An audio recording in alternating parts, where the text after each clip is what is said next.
October 19th, 1945. San Antonio, Texas. The air smelled like gasoline and fresh-cut grass. 3 Japanese women in faded uniforms climbed down from a military truck, their bodies still skeletal, their eyes scanning for the trap they'd been promised would come. Tomoko, Aiko, and Hana had survived Okinawa, survived capture, survived months waiting for execution. They'd been taught that America was starving, that the enemy was weak, that prisoners would rot in labor camps until they begged for death. But then Captain Morris said 6 words that made no sense. "We're taking you to town." And when those grocery store doors swung open, shelves stacked ceiling high with food, families laughing, children choosing between candy bars like it was nothing.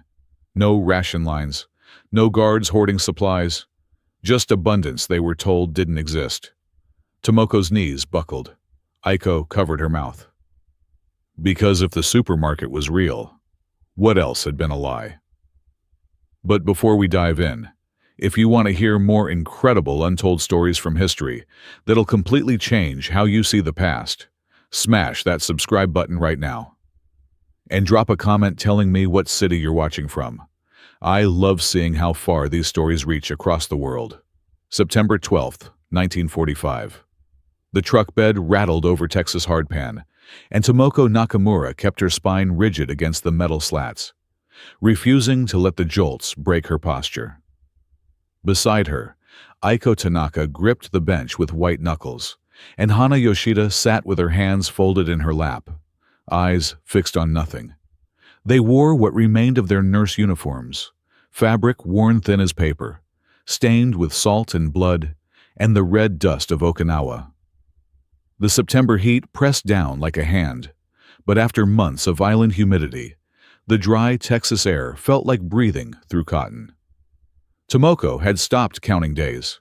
Time had collapsed into a series of waits, waiting for the shell that would end it, waiting for the Americans to storm their cave, waiting after capture for the bullet or the beating or whatever came next. She had seen what happened to prisoners. Everyone had heard the stories. The Americans would parade them through streets while crowds threw stones. They would starve them in cages. They would use them for medical experiments. Revenge for crimes Tomoko wasn't even sure her side had committed, but couldn't afford to doubt.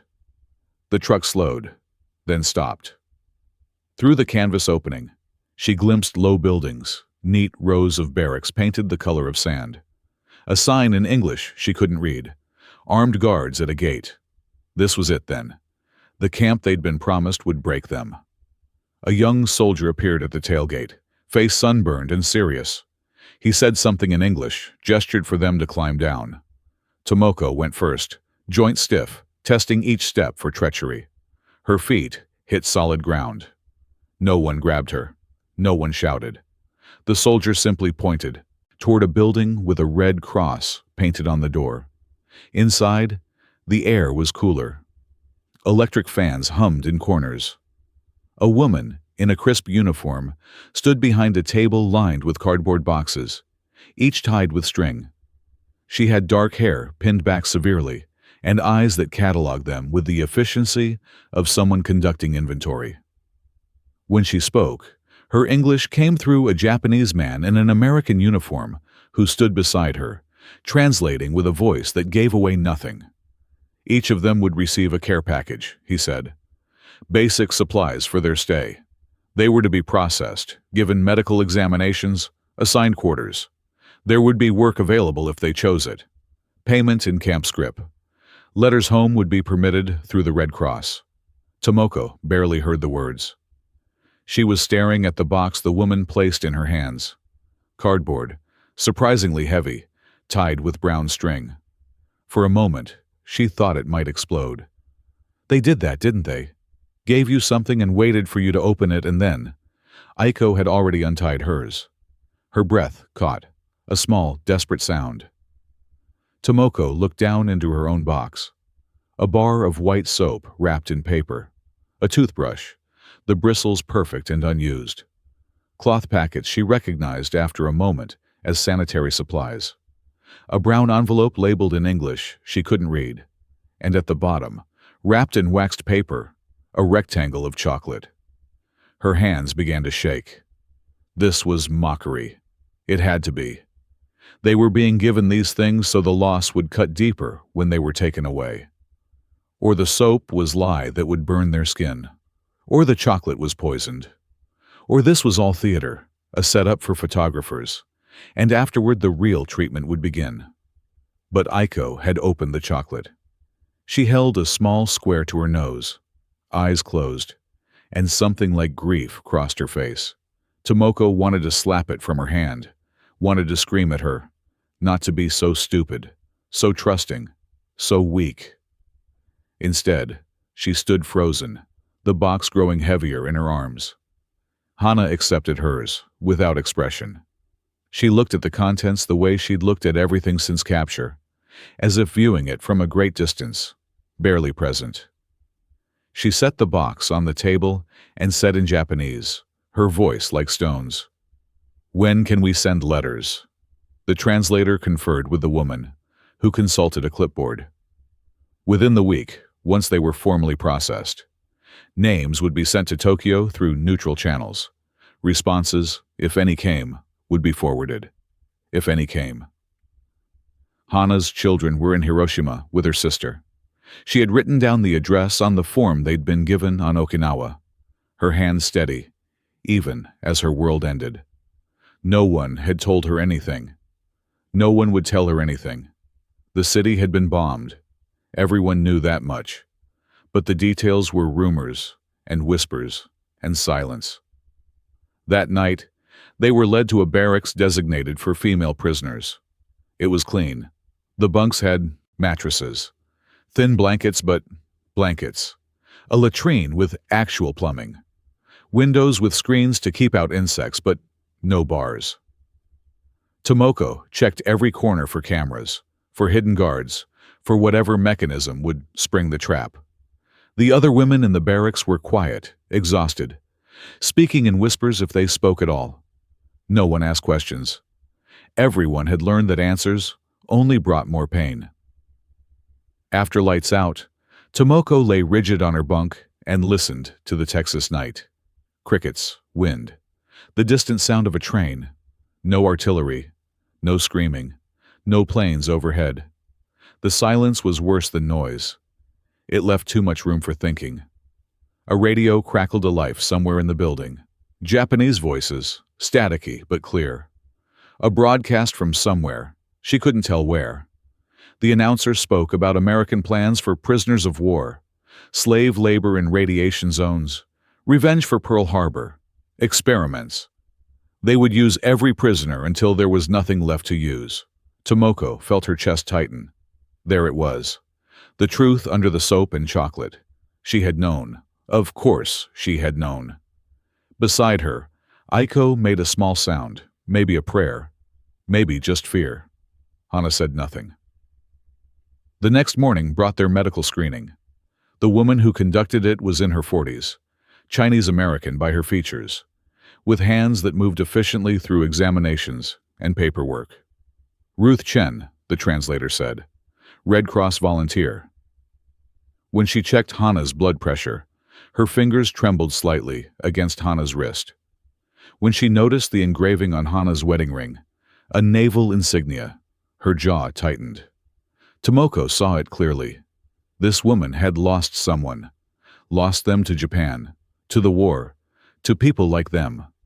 If Americans were capable of mercy, this one wouldn't be.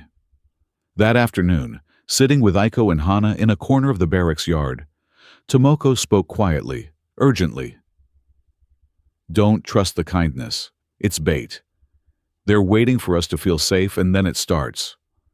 She looked at both of them, willing them to understand. Whatever they give us is a trap before the cruelty. Aiko opened her mouth as if to argue, then closed it. Hana simply stared at the horizon, looking for smoke that wasn't there, waiting for news that wouldn't come. The routines began on the third day. Wake at 6, roll call in the yard. Breakfast in a mess hall that smelled of coffee and oatmeal, portions small, but consistent. More food than Tomoko had seen in months. Then work assignments, distributed by a sergeant who read names from a clipboard without meeting anyone's eyes. Tomoko, Aiko, and Hana were assigned to the camp laundry. They reported to a concrete building where industrial washers churned and steam clouded the windows. An older German woman, a prisoner herself from some earlier phase of the war, showed them how to sort linens, measure soap, operate the mangles that pressed sheets flat. The work was hot and repetitive and utterly baffling, because at the end of the first week, they were each handed a small envelope containing camp scrip, actual payment, coins made of cardboard that could be used at the canteen for toiletries, writing paper, small luxuries. Aiko stared at the scrip in her palm, as if it might vanish. She looked at Tomoko, confusion bright in her eyes, and asked in Japanese, "Why are they paying us? Prisoners don't get paid." Tomoko had no answer. She folded the scrip into her pocket and said nothing, but the question gnawed at her through the afternoon.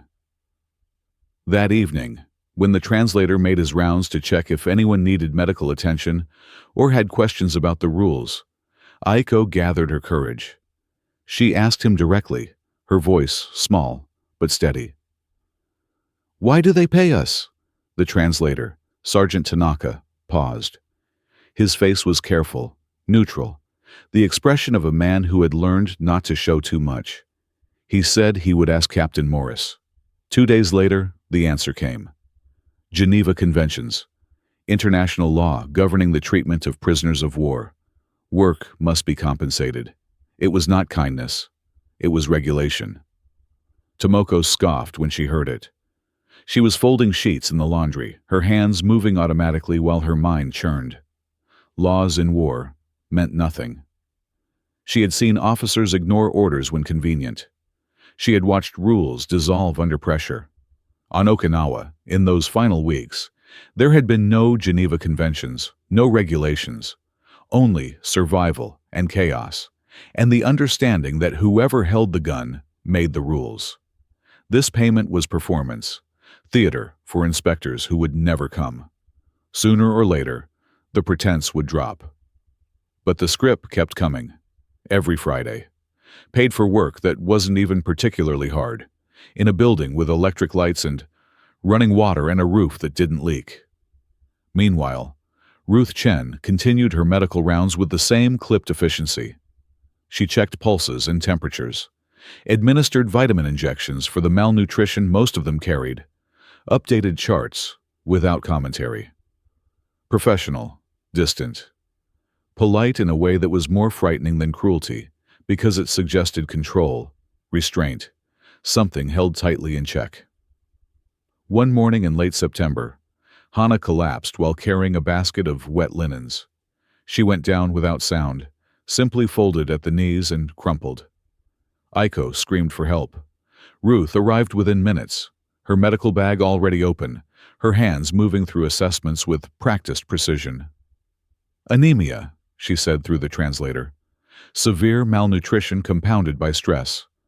Hana needed iron supplements, rest, better food." As Ruth worked, sliding a blood pressure cuff onto Hana's arm, her gaze fell on Hana's left hand. The wedding ring with its naval insignia caught the light. Ruth's hand stilled for just a fraction of a second.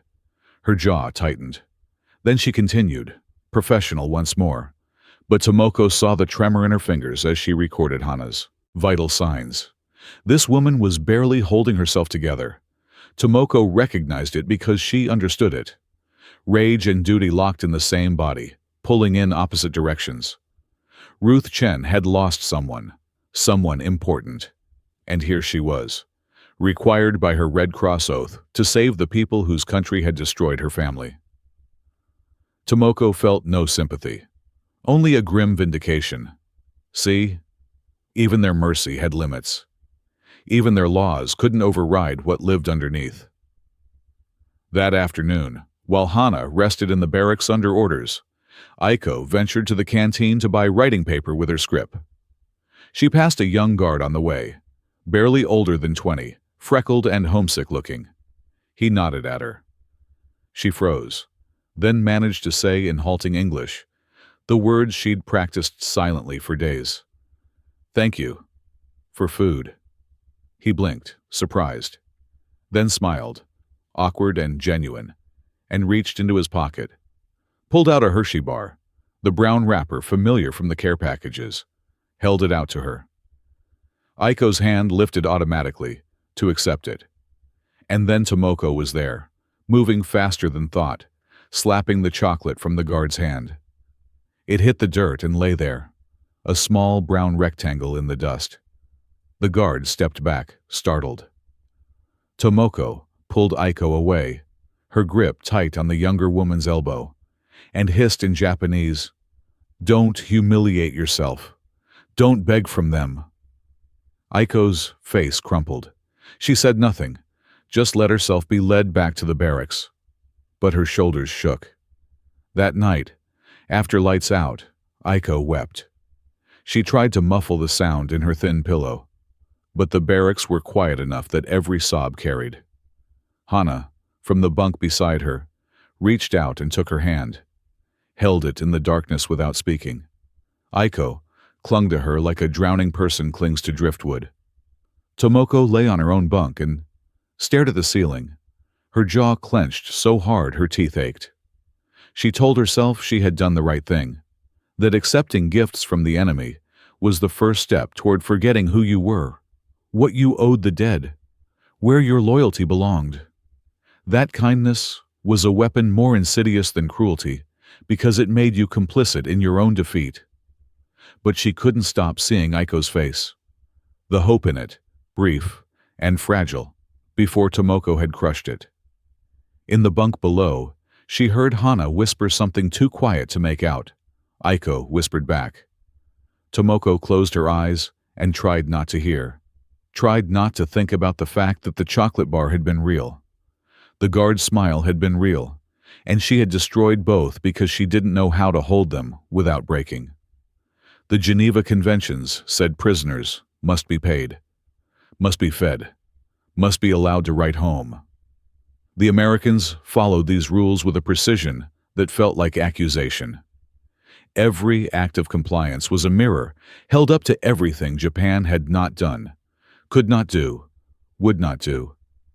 And Tomoko understood, lying in the dark with her hands fisted at her sides, that this was the real cruelty. Not violence, not starvation, but being treated with a dignity that made it impossible to sustain the hate that had kept her alive. 3 weeks into October, the women had gained weight. Not much, but enough that their uniforms no longer hung quite so loose, enough that Aiko's cheekbones weren't as sharp, enough that when Ruth Chen took their vitals, she made small marks of approval on her charts. Color had returned to their skin. Their hair, which had been dull and brittle, showed the first signs of recovery. Tomoko hated noticing these things, hated that her body was healing while her brothers had rotted into Saipan's soil, hated that she felt stronger when strength should have been reserved for more deserving survivors. Captain Morris appeared at morning assembly with an announcement that stopped conversation across the yard. A small group of prisoners, he said through Sergeant Tanaka's translation, would be permitted a supervised excursion into San Antonio. This was part of what he called cultural orientation, a program designed to prepare them for repatriation. They would visit an American supermarket to observe civilian life. Participation was voluntary. Those interested should report their names by evening. The yard buzzed with whispers after he left. Most women shook their heads immediately. It was a trap, obviously, or a humiliation. They would be paraded through streets while Americans jeered and threw things. Better to stay in camp where the rules were known. Tomoko agreed completely. When Aiko asked tentatively if maybe it would be interesting to see the city, Tomoko cut her off with a look. "You want to be their circus animal? Put on display so they can feel superior?"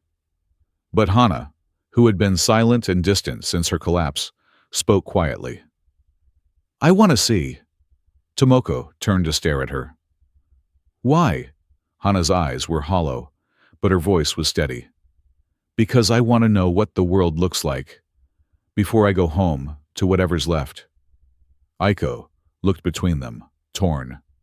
Then, with the careful bravery of someone stepping onto ice that might crack, she said, "I'll go if you go, Hana." Tomoko wanted to forbid it, wanted to protect them from whatever waited outside the camp gates. But she also couldn't let them go alone, couldn't abandon them to face the trap without her. So she gave a sharp nod and said nothing more. And that evening, all 3 names went on the list. The morning of the trip arrived cool and clear, October sun turning the Texas sky pale blue. They were given visitor badges to pin on their uniforms, small cloth patches that marked them as prisoners of war. Ruth Chen would accompany them as medical supervisor. Captain Morris would drive. 2 guards would follow in a second vehicle. Everyone was reminded that this was a privilege that could be revoked, that they were to stay with the group, that any attempt to escape would result in immediate return to stricter confinement. The drive into San Antonio took 20 minutes. Tomoko watched through the truck window as the landscape shifted from military orderly to civilian chaotic. Houses with painted shutters, yards with trees, children playing on sidewalks, men in suits waiting for buses, women pushing prams. Everything ordinary, everything impossible. They had been told America was on its knees, that the blockade had worked, that cities were starving, factories silent, the population desperate.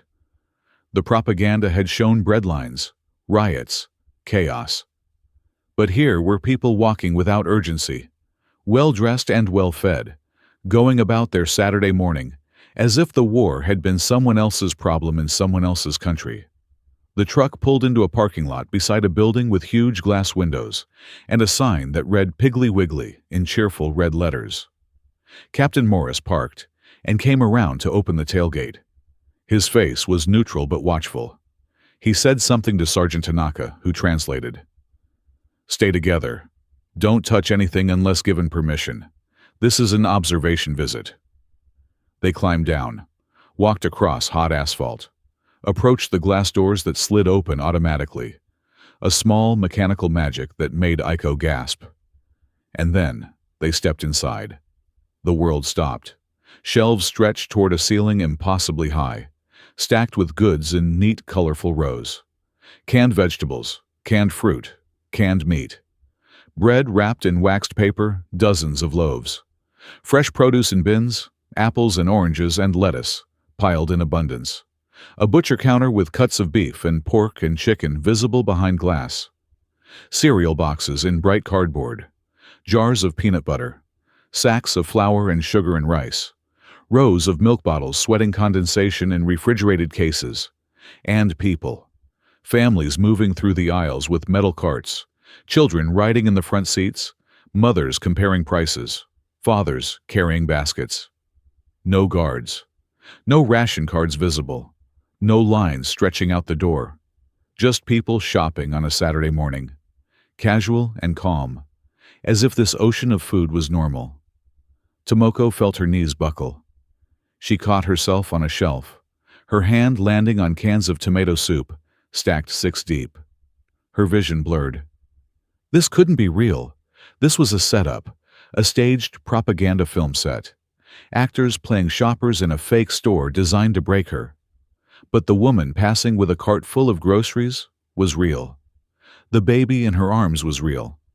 The smell of fresh bread from the bakery section was real.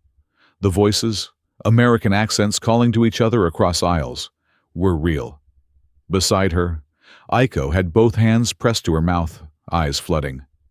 Hana stood frozen, staring at the produce section, at pyramids of oranges that would have fed her entire neighborhood in Hiroshima for a week. They had been told America was starving, that the enemy was weak, that Japan's sacrifice, the rationing and hunger and doing without, would break the Americans, would force them to surrender, would prove that Japanese spirit was stronger than Western materialism. The propaganda had been backwards, completely, catastrophically backwards. Ruth Chen stood a few feet away, watching them with an expression Tomoko couldn't read. Not triumph, not mockery. Something complicated and sad. An older woman in a floral dress pushed her cart past them, then paused. She looked at their visitor badges, at the POW designation clearly marked. Her face shifted through several emotions too fast to name. She was in her 50s, gray streaked through dark hair, lines around her eyes that spoke of tears, recent and frequent. She stared at them for a long moment. Then she reached into her cart, pulled out a small basket of peaches, and held it toward Hannah. Her voice was soft, Texas drawl stretching the vowels. "For the road, honey." Hannah took the basket with shaking hands. She bowed, the deep, formal bow of profound gratitude, bending so low she nearly fell. The woman's eyes filled.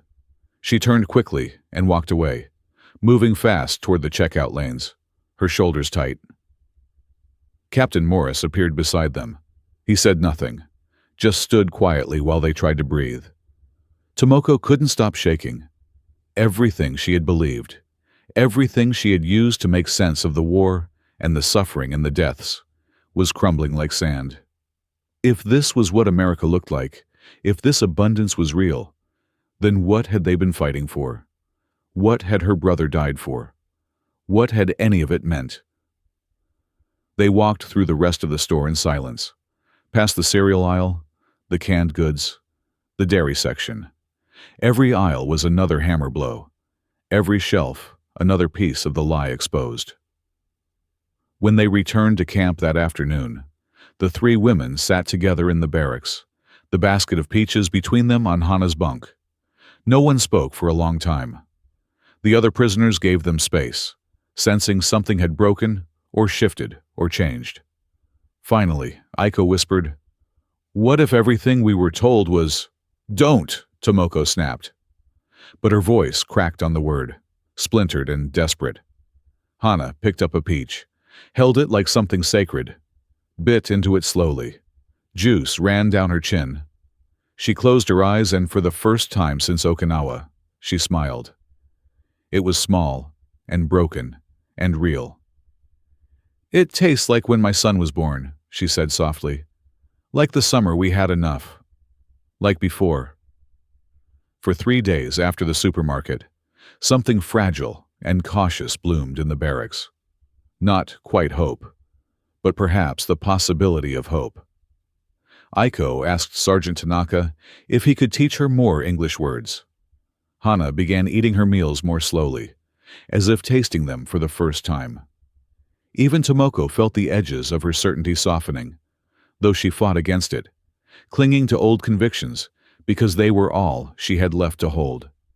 They shared the peaches carefully, one each evening, making them last. The sweetness was almost painful after months of bland rations. Aiko cried the first night. Hannah closed her eyes and murmured what might have been a prayer.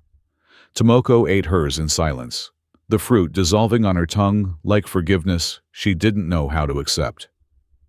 On the 4th day, Captain Morris appeared at the barracks door during the afternoon rest period. His face was carefully neutral, but something in his posture made Tomoko's stomach clench. He asked for Hana Yoshida. The translator's voice was gentle when he repeated the request in Japanese. Hana rose slowly, her movements dreamlike. She followed them to the administration building. Tomoko and Aiko waited in the yard, not speaking, barely breathing. 20 minutes passed, 30. Then, Hana emerged, walking like someone made of glass. She held a telegram in her hand, Red Cross letterhead, official stamps. Her face was empty of everything. She walked past them without seeing them, went to her bunk, sat down on the thin mattress, stared at the paper in her lap. Aiko reached her first, kneeling beside the bunk. "Hana?" Hana's voice was flat, each word separate and careful. "My children, Hiroshi and Emiko. August 6th, Hiroshima." She stopped, started again. "They were visiting my sister. The address I gave, the bomb. They were—" She couldn't finish, didn't need to. The telegram slipped from her fingers. Aiko caught it, read the formal language of sympathy and regret, the confirmation of deaths recorded by surviving municipal authorities. The brief, cold bureaucracy of loss, documented. Tomoko felt something rupture inside her chest. Not grief for Hana's children, though that was there too, but rage. Pure and clarifying rage that burned away the confusion of the past 3 days. This was the truth. Not grocery stores and peaches, this. Dead children and bombed cities and the atomic fire that had erased 2 entire populations in seconds. She exploded, shouted at the walls, at the ceiling, at God or America, or whoever was responsible. This is your mercy? You bombed children, babies. You erased whole cities, and you dare give us peaches and pretend your grocery stores make you righteous? Captain Morris had followed them back. He stood in the doorway, his face stricken. Tomoko rounded on him, switching to Japanese, not caring if he understood, needing him to hear the raw fury in her voice. Don't pretend you're better. Don't pretend any of this matters when you murdered civilians by the thousands. Ruth Chen appeared behind Morris. She pushed past him into the barracks, her medical bag in hand, though no one was physically injured. And for the first time since they'd arrived, her control shattered. Her voice came out sharp and shaking. My mother and sister burned to death in Nanking. Not quickly, not mercifully. Soldiers laughed while they did it. They made it last. Where was your mercy then? The barracks went silent. Every woman froze. Ruth's hands were trembling. She looked directly at Tomoko, then at Hana, then at all of them. I lost everyone, while your country celebrated victories and told you that you were righteous. Where was your Geneva Convention? Where was your restraint? Aiko stood slowly. Her voice was barely a whisper. We didn't know. They didn't tell us. Ruth's laugh was bitter. Would it have mattered? The question hung in the air like smoke. Would it have mattered? If they had known about Nanking, about the deaths in China and the Philippines and everywhere Japanese forces had pushed, would they have questioned? Would they have refused? Or would they have done exactly what they did? Followed orders, trusted propaganda, believed that their side was justified because their side was theirs? Tomoko had no answer. The rage was still there, but it was cracking, letting in something worse, doubt. The terrible possibility that mercy and cruelty could coexist, that her country could be both victim and perpetrator, that the Americans could bomb civilians and still hand out care packages, that everyone was guilty and everyone was suffering, and there was no simple story where one side wore white. Hana hadn't moved, hadn't reacted to the shouting. She sat on her bunk holding nothing, staring at nothing. Her children, 6,000 miles away and 2 months dead, erased by a weapon she couldn't have imagined even if someone had tried to explain it. Ruth stood breathing hard, her professional mask completely gone. Then, slowly, she set down her medical bag, reached inside, pulled out a small wooden box, opened it. Inside were sheets of Red Cross stationery, envelopes, stamps, international post forms. She held it out to Hana. Her voice was rough. Write to someone in Hiroshima who might still be looking, an aunt, a cousin, a neighbor. The Red Cross will try to deliver it. No promises, but we'll try. Hana looked up at her. Why? Ruth's eyes filled.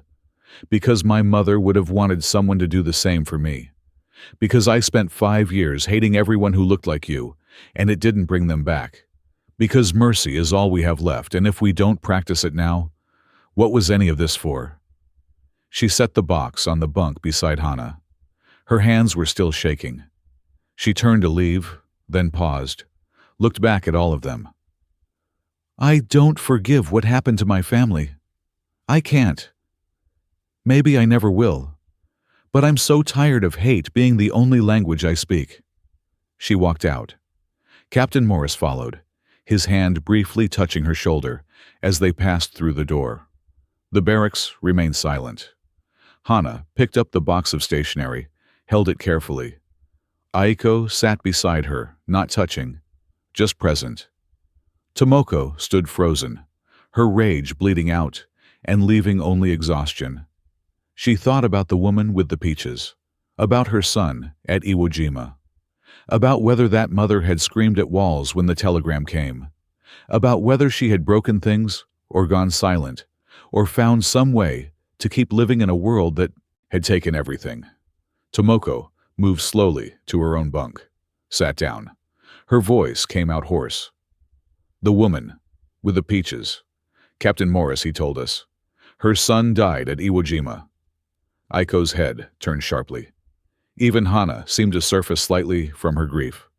Tomoko closed her eyes. She lost him and she gave us fruit anyway. I don't understand that. I don't understand any of this. None of them had answers.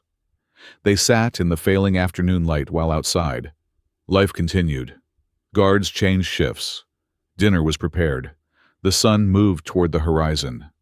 Eventually, Hana opened the stationery box and took out a single sheet, picked up the pen Ruth had included, stared at the blank paper for a long time. Then she began to write. Dear Aunt Keiko, I don't know if you're alive to read this. I don't know if anything is left. But I'm writing anyway because writing means I still believe in reaching, in trying, in the chance that someone, somewhere might answer. The days after the telegram moved like syrup, thick and slow and heavy. Hana became a ghost in living skin, going through the motions of eating and sleeping, and working in the laundry but not really present. Her eyes focused on something no one else could see. Aiko stayed close to her, a silent anchor, while Tomoko found herself watching both of them from a distance she couldn't quite cross. Ruth Chen stopped avoiding them. She continued her medical rounds with the same professional efficiency, but something had shifted. When she checked Hana's blood pressure now, she lingered an extra moment, her touch gentler. When she brought medications, she included small things, not strictly medical. A packet of tissues, a piece of hard candy, once a worn paperback book in English that she left on Aiko's bunk without explanation. 4 days after the telegram, Aiko disappeared for an hour during evening free time. She returned with a single sheet of paper covered in careful English writing, the letters uneven but painstakingly clear. She folded it into an envelope, wrote Ruth Chen's name on the front, and left it on the medical station desk when no one was looking. Ruth found it the next morning. She read it alone in the supply closet where she kept bandages and medications.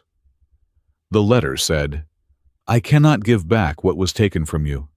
I cannot say sorry big enough. But I saw your hands shake when you helped Hana. You are angry and you are kind. Same time. That is braver than any soldier I knew. If hate and mercy can live in one person, maybe the same is true for 2 countries. Maybe one day. I don't know the right English words for what I want to say, but thank you for trying when trying costs you so much. From Aiko. Ruth pressed the letter to her chest and cried for the first time since arriving in Texas. She cried for her mother and sister, for the years she'd spent building walls, for the impossible weight of choosing mercy over the righteous anger she'd earned, for this young Japanese woman who saw her shaking hands and called it brave instead of weak. That afternoon, Ruth appeared at the barracks door. She asked for Hana specifically, brought her back to the medical office and closed the door. They sat across from each other at a small desk cluttered with files and prescription pads. Ruth pulled out a larger box, not just stationery this time, but proper airmail envelopes, extra stamps, a small English-Japanese dictionary. Write as many letters as you need, Ruth said through Sergeant Tanaka, who'd been called in to translate this conversation carefully. To anyone who might know anything, the Red Cross network is bigger than you think. We'll send everything. Hana stared at the supplies. You lost your family? Why would you help me search for mine? Ruth was quiet for a long moment. When she spoke, her voice was steady but raw. Because when they died, I had no way to know for months. No letters got through. No one could tell me if they suffered or if it was quick or if they called for me at the end. That not knowing was worse than the grief. So if I can help you find answers, even terrible ones, I will. Because my mother would have wanted someone to do the same for me, and by doing for others what we wish had been done for us.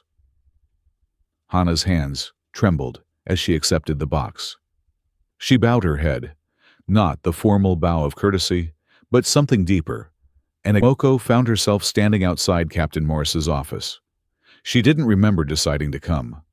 Her feet had carried her there, while her mind was elsewhere. She knocked before she could change course. Morris looked up from his paperwork, surprised. Through Sergeant Tanaka, he asked if she needed something. Tomoko's throat was dry. She forced the words out.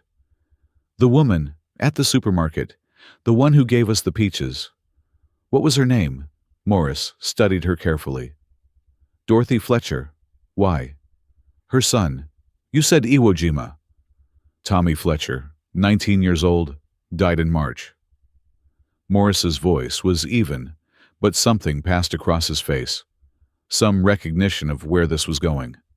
Tomoko looked at her hands, at the floor, at anything but him. Would she? Is it possible to write her a letter? The silence stretched. Then Morris said quietly, I can ask her, no promises. She might say no. She'd have every right to say no. I know. What would you even say? Tomoko finally met his eyes. I don't know. Maybe nothing that makes sense. Maybe just that I saw her hands shake when she gave us the fruit, that she fed her son's enemies when she could have walked past. That I need to understand how someone does that because I don't know how to do it myself. Morris nodded slowly. I'll ask. Give me a few days. Tomoko returned to the barracks, feeling scraped hollow. Aiko looked at her with questions in her eyes, but didn't ask. Hana was writing again. Another letter to another possible relative, building a web of hope across the Pacific, one envelope at a time. That night, Ruth came to the barracks after he knocked softly, waited for acknowledgement, then entered with a small package. She found Aiko's bunk in the darkness and pressed something into her hands. A book. Simple English readers for children. The kind designed for language learners. For after, Ruth whispered. For when you go home and want to keep learning. Aiko clutched the book like treasure. Thank you, was all she could manage, but she said it in English, clear and careful. Ruth squeezed her shoulder once, then left as quietly as she'd come. 3 days before November, Captain Morris delivered a response to Tomoko. An envelope with her name written in shaky cursive. Inside, a single page. The handwriting was uneven, as if written by someone whose hands weren't entirely steady. It said, I don't know if I should be writing this. My pastor said to forgive, but I don't know how to forgive the war, or the orders, or the government decisions. But you didn't make those decisions. You were following orders, same as my Tommy was. He wrote me before the end. His last letter said, Don't hate them too much, Ma, because I think their mothers miss them too. So I'm trying. I hope you find your way home. I hope there's still a home to find. I hope one day we both can breathe again without it hurting so much. From Dorothy Fletcher. Tomoko read it 3 times. 4. She folded it carefully and placed it in her pocket next to her brother's photo, the one she'd carried since Saipan. 2 pieces of paper, 2 different stories about the same war. That evening, Hana received a reply to one of her letters. It was from her Aunt Keiko, miraculously alive, living in the ruins of Hiroshima with survivors who were trying to rebuild. The letter was short and painful, confirming that Hana's children had died instantly, that they hadn't suffered, that Keiko had searched for their bodies but found nothing identifiable in the ash. But she ended with, I am here. I am alive. When you come home, you will not be alone. Hana held the letter and didn't cry. She'd moved past crying into something else, some place beyond grief where survival became its own small defiance. She looked at Tomoko and Aiko and said quietly, There's a home to go back to. Not the same one, but something.